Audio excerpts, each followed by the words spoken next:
Hi guys, welcome back to our channel. Guys, మన ఛానల్లో cricket సంబంధించిన ప్రతి చిన్న అప్డేట్ మన ఛానల్లో రెగ్యులర్ అవర్స్ ఉంటాయి.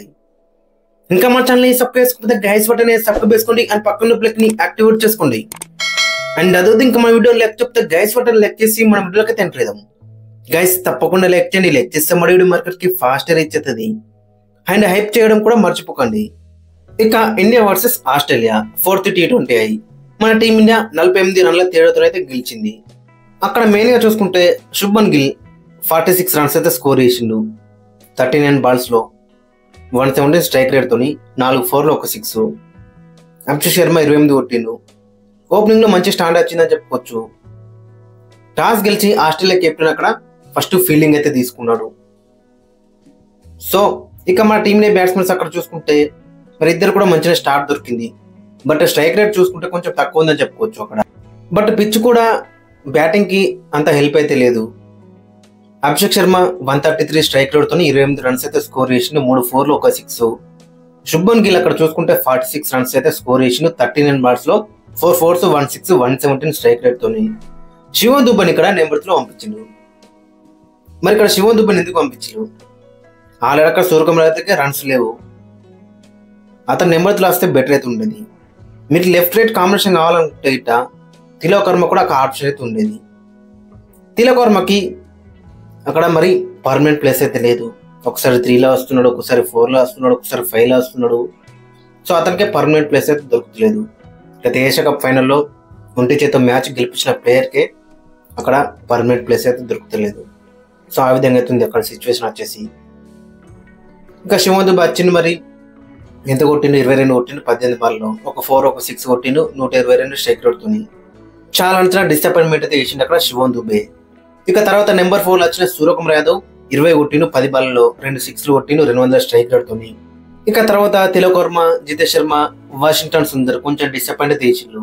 ఇక లాస్ట్ లో అక్షర్ పటేల్ మంచి కామ్య అయితే ఆడినని చెప్పుకోవచ్చు. 21 కొట్టిండు 11 బాల్లో. ఒక 4 1 6 190 స్ట్రైక్ రేట్తోని. దాంతో మన టీమిండియా 20 ఓవర్లకి 8 నష్టానికి 167 పరుగులు అయితే చేసింది. ఇక మన బౌలింగ్ లో చూసుకుంటే చాలా బెటర్ రాణించు. ఇక ఆస్ట్రేలియా బ్యాటింగ్ లో చూసుకుంటే మిచెల్ మార్ష్ 30 కొట్టిండు, మాథ్యూ షాట్ 25 కొట్టిండు. ఇక తర్వాత మొత్తం కొలాప్స్ అయిందని చెప్పుకోవచ్చు. మన బౌలింగ్ లో హర్షదీప్ సింగ్ 1 వికెట్ తీసుకున్నాడు, జస్ప్రీత్ బుమ్రా 1, వరుణ్ చక్రవర్తి 1. ఇక అక్షర్ పటేల్, శివన్ దుబే 2 వికెట్లు తీసుకున్నారు. అండ్ వాషింగ్టన్ సుందర్ 3 వికెట్లే తీసుకున్నాడు. ఇక ప్లేయర్ ఆఫ్ ది మ్యాచ్ గా అక్షర్ పటేల్ కి ఇచ్చిండు. బ్యాటింగ్ లో మంచి కామ్య ఆడిండు, బౌలింగ్ లో కూడా క్రూషల్ అయిన వికెట్లే తీసుకున్నాడు. దట్టు మంచి ఎకనామికల్ స్పెల్ అయితే కనబడ్డది. ఇక దాంతో మన టీం 48 రన్ల తేడాతో అయితే గెలిచింది. ఈ సిరీస్ అయితే మనం గెలవచ్చు, లేదంటే డ్రా చేసుకోవచ్చు. ఇక మరి 5th మ్యాచ్ కి మరి ఏమైనా చేంజెస్ ఉంటాయా? మేబీ ఒక చేంజెస్ చేసే అవకాశం ఉంటుంది. ఇంకా బెంచ్ మీద ప్లేయర్స్కి అవకాశం ఇచ్చే ఛాన్స్ కూడా కనబడుతుంది. ఆల్రెడీ మనం సిరీస్ గెలిచినాం.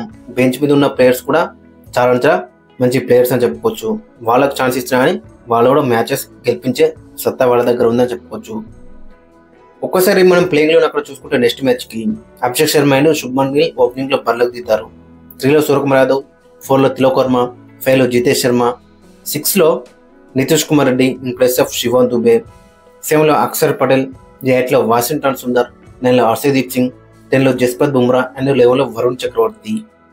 అక్కడ మెయిన్ గా చూసుకుంటే ఒకరికి శుభ్మన్ గిల్కి రెస్ట్ ఇస్తే గిట్ట, ఎందుకంటే ఆల్రెడీ 3 వన్డే మ్యాచ్ ఆడిండు, అంతకుముందు టెస్ట్ మ్యాచ్ ఆడిండు, అండ్ ఇప్పుడు 4 సీరియల్ T20 మ్యాచెస్ ఆడిండు.